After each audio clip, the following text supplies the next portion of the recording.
everyone. You're listening to In the Lead. My name is Jennifer Sang, and you're listening to a podcast that is dedicated to bringing leadership principles and leadership ideas to everyday people. Because I believe that leadership is a way of being, not a title or a function, but rather a way of being and how we lead ourselves and how we show up intentionally every day. In the podcast today, I'm going to talk about what the new way of working looks like. Now, I know over the last couple of years, as we've had to transition into this new way of being, especially at work, around being more remote and having to rely more on technology than physically being present, it's really thrown a lot of people into chaos, whether it's executives or managers or just everyday people. We've all had to really change our behaviors and start thinking of things differently. Now, I've seen that there is a really big opportunity here.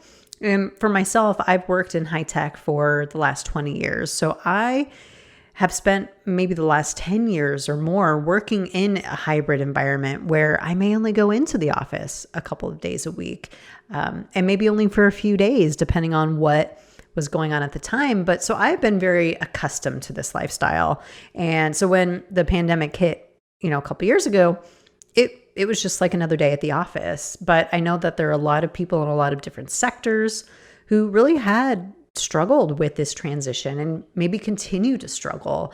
And it'll be interesting to see how we all kind of come through this and how this might change the way we work forever. But today's podcast, I want to focus on talking about what are some of the benefits and what are some of the drawbacks to this new way of working. And if you're an executive or a manager or just an everyday leader, what are some things that you can do to create better environments for this new way of working to happen and use it as an opportunity to not only get to know your staff and provide that support and that environment that, inspires and enables and empowers them, but also how can you find ways to do that for yourself? How can you find ways to maybe find more balance or feel more empowered in the job that you do? So I'll talk through some of that stuff today and maybe a couple of tips for how you might be able to manage that, coming again from someone who's done this for many, many years and has seen all of the positives and negatives. I'll walk through that and give you some tips on what you can do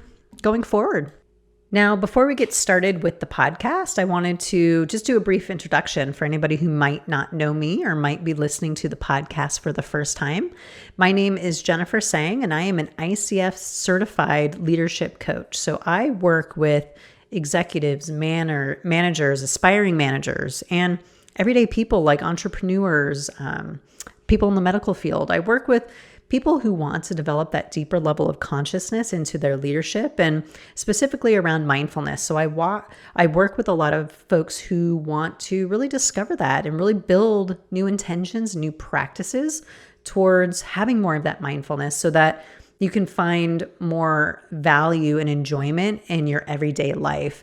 So if you want to check me out and get in contact, you can visit my website. It's www.coachwithinsight.com.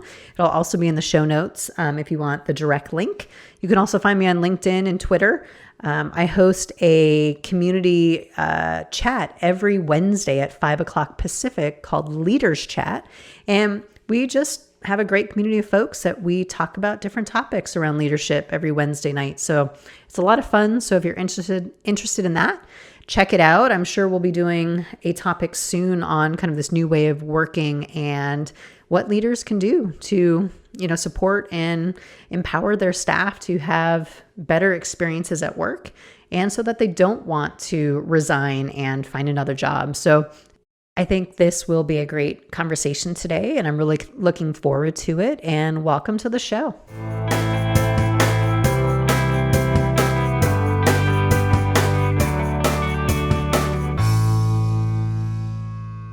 Welcome back to the show. Today, we're going to talk all about what is the new way of working. Now, if you haven't noticed, we've been in a global pandemic for the last year and a half, and lives got turned upside down. And the way that we work and the way that we live and the way we interact was completely upended, and it changed everything in an instant. And what's interesting to me about that is specifically around the way that we work. Now, to be fully transparent and upfront, I have actually been working in a hybrid model of working for many years. I would say more than 10 years. So when the pandemics, hit and we all had to adjust and make changes to accommodate this new way of working, I was pretty much just turning on the computer like it was any other day. Like, I've got a home office. I was pretty well set up. I work in the tech space. So I work for a tech company, which has a lot of great resources that we've been leveraging for many years. So for me, it wasn't really a big shift, but I know for a lot of people it was. So how is this new way of working going to impact how we all interact and how we get things done every day? So maybe starting with a question to you to reflect on is, how do you see your work changing? And is it different than maybe before the pandemic? Are your thoughts and perceptions different than, before we were all forced to kind of deal with this situation? For me, I find that there have been some people who have really thrived in this environment, like myself. Like, I actually loved it a lot more than I thought I would. But I know there's also a lot of people out there who have really struggled and who have really craved that connection and being face to face and in person. So from my perspective, just kicking this thing off, like how I've kind of thought of this new way of working is, it's all about having conversations with people and not having mandates, and allowing people to have autonomy and make choices. So in my opinion, it doesn't behoove an organization to force people back into the office, because there are a large percentage of people who find that working at home is actually much more productive. They feel more psychologically safe. They feel less stressed. They don't have 2-hour commutes every day. They can have balance in their life. There's so many positives. And at the same time, I realize there are some people who really want to be in the office. So when I'm thinking about what's the new world look like in the workplace, it feels to me like it's about choices and having conversations with your teams and with each other to understand, what is it that people want? Because when I've seen a lot of backlash just in my own circles and my own network from organizations who have demanded people to come back into the office, it's because they don't feel heard. They tell me, look, like, I would much rather work at home and I'm much more productive. Why are you making me come back into the office every day? So a lot of this, conversation around this new way of working for me is all about how can we understand how we all work and how can we work better together in ways that work for each one of us. It's not a one-size-fits-all approach. It's not a mandate or something that is not even necessarily rooted in logic, because I know of somebody who actually works in a laboratory setting, and she told me that over the pandemic, she was actually 50% more productive because she was able to adjust her schedule to be able to work when it was available. So if you imagine in like a laboratory setting, you need equipment, you need to, wait for people to stop, doing their, work on the equipment. And there's a lot of time, there's a lot of downtime, there's a lot of office chatter, there's a lot of, all kinds of distractions. But when you're able to say, hey, I can maybe do my work that's actually physically required to be there at this time of the day when maybe nobody else is using the equipment. And then I can use the rest of my time to do other work that's more heads down, that I don't necessarily need to physically be somewhere. And that actually makes me more productive. So, I know that there's some jobs in this world where, you just have to be on site. But I would really, and I think COVID and this whole situation has really challenged us to think how maybe our beliefs and our mindsets might be getting in our way from actually being our best, truest selves. So today I want to talk about some of the benefits to this new way of working and also some of the drawbacks, again, coming from my position where I've been able to work and have kind of this hybrid or autonomous work style for a really, really long time. I've seen what works, what doesn't work, what mistakes people have made, how it's made me feel, how it's changed my ability to be my best self at work, which is, what we hear from HR and people managers is we want you to bring your best self to work. And one of the ways that you do that, one of the positives that I've come across and I've taken away from this whole hybrid model is my ability to have autonomy. And that's something that is really, really important to me. And any, strengths, assessments that I've taken over the years, autonomy for me is usually off the charts. Like that is something that's deeply important to me, is having that ability to have flexibility and work when I'm feeling at my best. As a highly sensitive person, and I talked about this in previous podcast episodes, I have bursts. Like I can have a lot of energy, but I can burn out quickly. So I am really effective if I can take short breaks throughout the day. And if I'm in the office space, that is really hard to do because there's so much stimulus around me and around us when we are in a physical place where people are talking to you. There's all kinds of noises. It's really hard to get concentrated and focused. So for me, it's all about how do I, clock in and do some work, but then also how do I take those breaks throughout the day so that I can give myself that space to recover a little bit, kind of have some downtime, and then come back to it when I'm feeling really effective. And for me, that has been a blessing because it's allowed me to have not only my autonomy, but find ways to have more work-life balance. The other day in the morning, I'd done some work a couple hours in the morning, and then I decided, you know what, I'm going to go for a bike ride. I'm just going to take 30 minutes and go out and ride my bike and get out some of this energy. I just had a lot of kind of like energy. I felt really triggered about a situation, and I was able to do that. I was able to step away, go for, a bike ride and just get some fresh air and then come back and feel refreshed and feel invigorated, where had I been like in the workplace and feeling that way, I have nowhere to really kind of let out that energy and kind of give myself that space that I need to recover so that I can be my best self, my whole self, and not feel completely stressed and frazzled. Now, I get it. Like not everybody is great at managing themselves. Some people do need more structure. I'm just the type of person who doesn't need a lot of structure, but I know there are people that I work with who might need more structure. So that's where, in the beginning I said it's not a one size fits all approach. It's not everybody needs to, do a certain thing or behave a certain way, but it's about understanding each individual. And that's where as a leader or people manager or an executive, that's a skill that you can develop, is understand the skills and the strengths of your employees and then understand what they need to support those skills and strengths. Because if we're forcing people back into the office and they're not feeling comfortable, they're not going to be their best selves. They're not going to be leveraging all of their strengths and all of their abilities to their full potential. So as an executive or a people manager, it's a great opportunity for you to have more rich conversations with your teams to really understand what it is that they need so that you can support them so that they can live a more balanced, whole lifestyle that has them bring their strengths and all of their gifts to the workplace.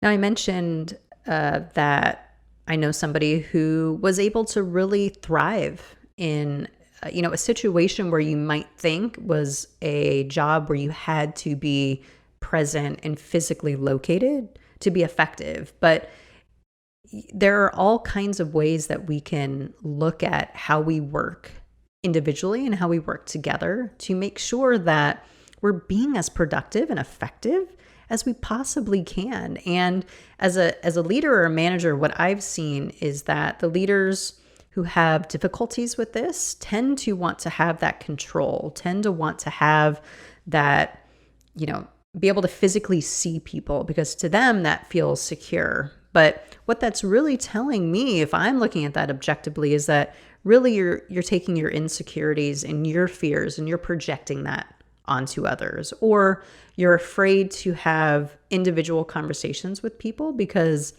maybe it would be a difficult or tense situation. But if you're a people manager or you're an executive in an organization, that's your job to support and enable and empower your teams to be the most effective that they can be. And if, again, we're forcing people into situations that they don't feel comfortable with, they're not going to be their 100% most effective self. So really, I mean, when I work with leaders, and I work with a couple of leaders through coaching, is we talk about this a lot, is, what are some of the things that you can do to support your staff to make sure that they are living our values and our culture. We talk a lot in values and culture around, bringing your whole self, psychological safety, work-life balance, feeling more empowered, trust, all of these things. But if we're not having those conversations, we aren't really living those values. So how can you, as a leader, have those conversations? And if you do feel like, hey, something's coming up inside me, I'm feeling anxious, I'm having a lot of fear and doubt, maybe that's a time to turn inward. I always say that when a feeling comes up for me, I tell myself to U-turn, because the minute I want to start projecting that out to somebody else, I try to stop it and turn back and ask myself, what am I afraid of right now? What am I afraid of? What am I afraid will happen if I do this thing or have this conversation? Being able to be curious with yourself is a real superpower. And just from my experience in the many years that I've worked in this hybrid environment, I've worked with some leaders who were really supportive and some who weren't. And the thing that I noticed about the people who weren't as supportive is they had this desire or this need to physically see people, to feel like, hey, you're working right now, so I can see you, which ironically enough, actually, is I always laughed with that, because I would be, we'd be sitting out in the workspace because it was an open space. So basically see everybody, talk to everyone. But those people that were there every day were some of the ones who did the most talking and, socializing. And I always thought to myself, like, how does it mean being physically present equals that you're actually working? Because if you actually see what people are doing, a lot of times it's doing other things. And again, people who work at home, even if I go on a 30-minute bike ride, I'm able to come back and maybe put in more hours because I'm feeling more refreshed, less stressed out, that I'm actually able to work. So, whether you're in the office or you're not in the office, trust me, executives and managers, people are out there talking, they're, eating, they're socializing, and all of that's fine. But I don't think it's fair to have a bias towards somebody who prefers to work at home and assume that they're actually not working, because from my experience, it's actually been the opposite. I'm 1,000% more effective when I'm working at home. So again, it also depends on the person. So it's about having those personalized conversations and building that trust and building that empathy so that you can understand what people need so that you can support them. Aside from having more autonomy and work-life balance and really understanding your team, this is also something that I've seen a lot, and it's gotten better with technology as it's improved, but proximity and people feeling like they're included. And what I mean by that is I work in a large high-tech company here in the Silicon Valley, and I would say 15 years ago, back in the old days, most of the people were located at the headquarters in San Jose, but we had a global team. So there were people in North Carolina, India, Europe, but we would have staff meetings. And I remember we used to all kind of huddle around this Polycom that was in the middle of the table in San Jose. So there was, I would say, 10, 15 people maybe there physically in the room. And then you maybe had like 5 or 6 people scattered throughout the world on the other line of the Polycom. And I can remember them saying things like, hey, move closer to the mic. Hey, we can't hear you. Hey, you guys are having a side conversation. I don't know what you guys, I can't follow the conversation because I'm on the phone. But I think also with this new workplace environment, it's leveled the field a lot for people because we're all in the same boat together. We're all remote. We're all having to dial in through, either Zoom or WebEx or Teams. So we're all in kind of the same environment, whereas a lot of times when there's a team maybe in a certain area and there are other folks in other parts of the world, they can feel like they're excluded because they aren't able to connect as easily with the people who are in the room. So another great benefit to this new way of working is that how can we make it a little bit more inclusive for everyone so people don't feel left out in conversations or don't understand the joke because they're not there in person and probably don't hear the entire conversation? I think that is a huge win because I know that having talked to these colleagues of mine who have been in other parts of the world, they had often said, hey, we don't feel like we're a part of the team. We don't feel like we're included in the conversations because we're almost kind of like forgotten about. Even before, I would say, COVID hit and we still had all this technology, if you had people in a room somewhere and then you had people remote, they feel like, we're not really there. We're not really a part of the team. So how can we remove some of those barriers and help everyone feel like they're included? So again, people managers, executives, even everyday leaders, this is such a great opportunity to leverage the position that we're all in. And what I mean by that is one of the first things that I personally did when the pandemic started was I got a bunch of people together and I said, why don't we start a weekly chat where we can all just catch up? We'll all do it over lunch and we'll just kind of talk about anything. I mean, a lot of it probably revolved around COVID and what was happening in our families and all the changes, but it gave us a great opportunity to just intentionally connect. So I think one of the biggest benefits that this new way of working is going to give us is creating that intention, because you have to be very intentional when you are working at home. Meaning, one of the drawbacks is that it's hard to kind of find that work-life balance. In the beginning for me, I was feeling like I was almost kind of working where I lived or living where I worked because there was no really clear boundary and you just felt like you always had to be checking your email. You always had to be on, phone calls. You always had to be available. And, over the pandemic, I think for me that fear kind of subsided a bit, but that's a real issue that I think a lot of people struggle with is how do I create that line between work and home? And it, for me, one thing that really helped, I think having an office that I could really kind of close off at the end of the day really helped me. If you have that ability in wherever you live, I recommend it. I don't recommend necessarily taking your laptop into bed every day or taking it to the couch, kitchen table, because again, that for me kind of blurs the lines where it's like, where does work stop and where does my life begin?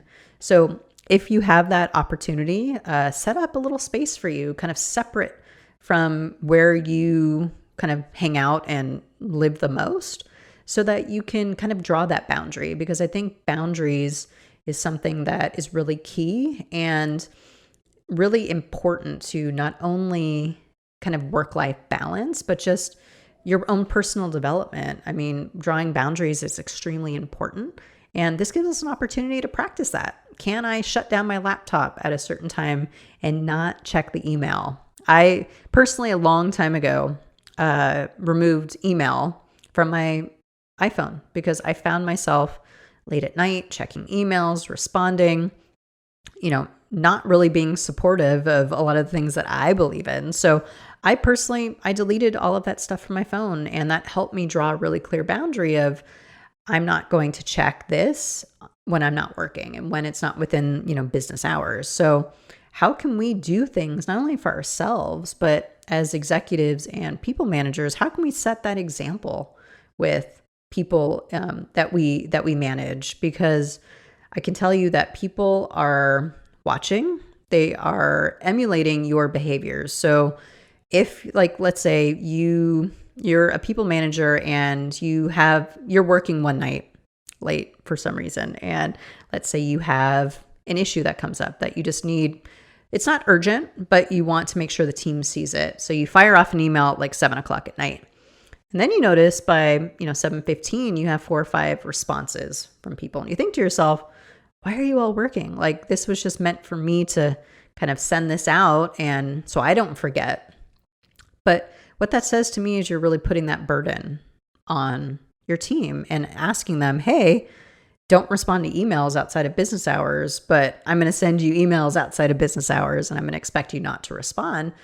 Instead, like as a people manager or an executive, how can you start changing your behaviors so that you're emulating things that, again, we're all professing, right? All of our value statements, all of our culture statements. We're saying all of these things, but we're not really doing them. And we have to understand, how can we help share the burden with others and not just expect others to resist and change the way that they work. I think it's a great opportunity that we're in right now. If you're a people manager or an executive in an organization, start really getting curious with yourself and start observing and saying, what can I do to be a better manager, to show up and live these values and these culture statements every single day?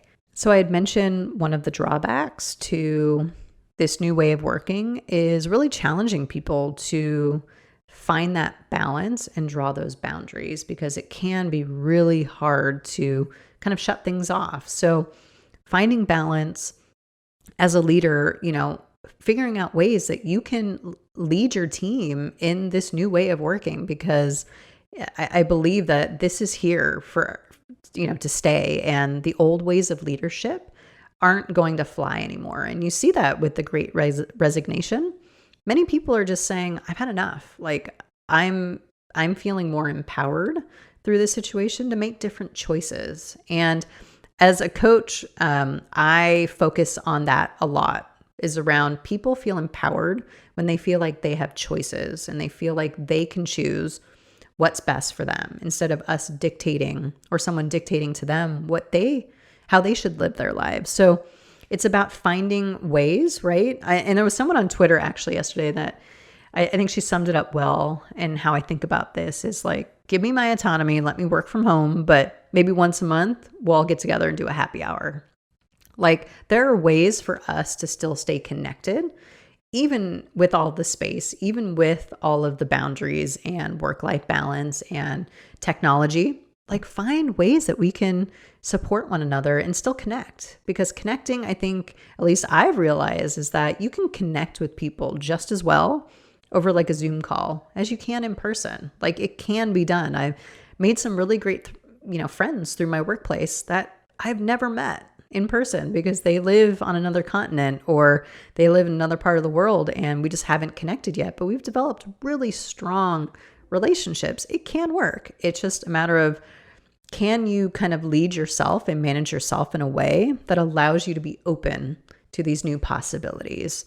And I get it. Like it's hard for some people and it will be more difficult for some than others. And at the same time, it's something that we really need to do as a society and as a collective, is really hear each other, really understand what we're feeling, understand how we can support one another, and really build that empathy so that we can make better choices and help lead our communities, our teams, our families in a much more open, caring, compassionate way that leaves people feeling like, hey, I matter. Because at the end of the day, I think that's really at the crux of a lot of disagreements or disputes or negative feelings that come up, is we're always wanting to be validated. Do we matter?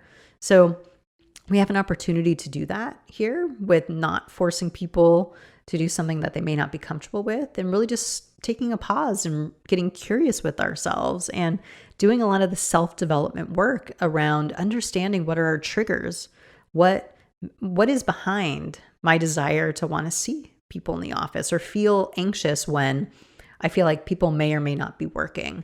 And how do I develop the courage to have those personal, individualized conversations with people to understand their needs and then find ways to support them. All the while, I myself am remaining whole. I am leaving the other person whole as well. And honestly, the more they feel seen, heard, they're validated that they matter, they're going to want to stay longer in your company. There's a direct correlation there. People, I think, are feeling a lot more empowered now, especially after the pandemic, to say, this is what I need. And I think they're willing to sacrifice leaving jobs and being unemployed and finding another job just to feel that sense of empowerment and feel that sense of worth. So there might be some drawbacks to this, and there might be some, difficulties, things that as a people manager or an executive, you might need to work on yourself. But that's a great opportunity. I always look at that as an opportunity to help myself stretch and help myself grow.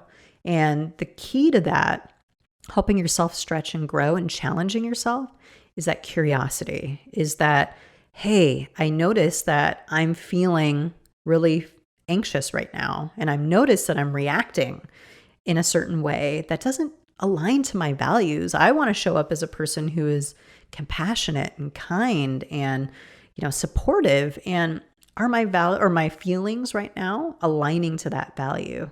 If they're not, that's a good time to kind of take a few steps back and peel a few layers back to figure out, what are you really afraid of? And, I think I was talking to one of my coaching cohort friends yesterday about this, and we were talking, and I said, I think when I think about what coaching can bring to the world, that is exactly what it brings for me, is that ability to govern and manage ourselves in such a way that we are able to really hear other people and validate them. And by doing that, that will empower them, that will inspire them to want to reach their full potential, because I believe that everybody has potential. Everybody has their potential. It's there. It's just a matter of, how do you unlock that? And whether there's, positives or negatives to a situation, how can you be present enough to help someone unlock that potential and help them see who they always were? And I think, frankly, my belief is that all starts with yourself. Can you see yourself fully? Can you know yourself fully? Do you unlock your own potential? If not, it's really, really difficult to do that with others. And I believe that all of this work is really a manifestation and an extension of kind of our own internal work, because you'll notice the people who have a lot of fear, a lot of anxiety, a lot of kind of that old school rigid mentality, they're going to project that and extend that out to others. It might be more difficult to have more of that empathy and some of this emotional intelligence. But the more you take those pauses, you get curious, you reflect, and you ask yourself tough questions, and you really start to face those things and have that courage, you can then start extending that out to others. And that will make people feel more seen, heard. They'll feel like they matter. And in turn, they'll want to work harder. They'll want to bring all of their strengths and all of their gifts to the workplace. To me, it feels like a win-win situation. And anytime we can support people and empower them in ways that makes them feel whole and like they can see their potential, I'm all for it. So I'm a huge proponent of this new way of working. I think there's a lot of benefits. There are some drawbacks that, need to be considered. But at the end of the day, my advice would be just to get really curious with yourself and understand what it is that you need and what your team needs, so that you can provide them the support so that they can be their best selves. All right, that's a wrap for today's show. I hope you enjoyed. If wherever you're listening to, if you enjoy the show, I would appreciate it if you give it a follow and leave me a comment and give me a rating. Let me know how things are going. If you like the content, if you want to hear something different. Just a reminder, if you want to connect with me directly, you can reach out to me through my website, coachwithinsight.com. If you're interested in this conversation, or if any of this resonated with you, shoot me an email, reach out to me, let's talk. I love meeting new people and hearing different perspectives and talking through and having these conversations. So definitely look forward to the next show, everybody, and stay curious just a little bit longer.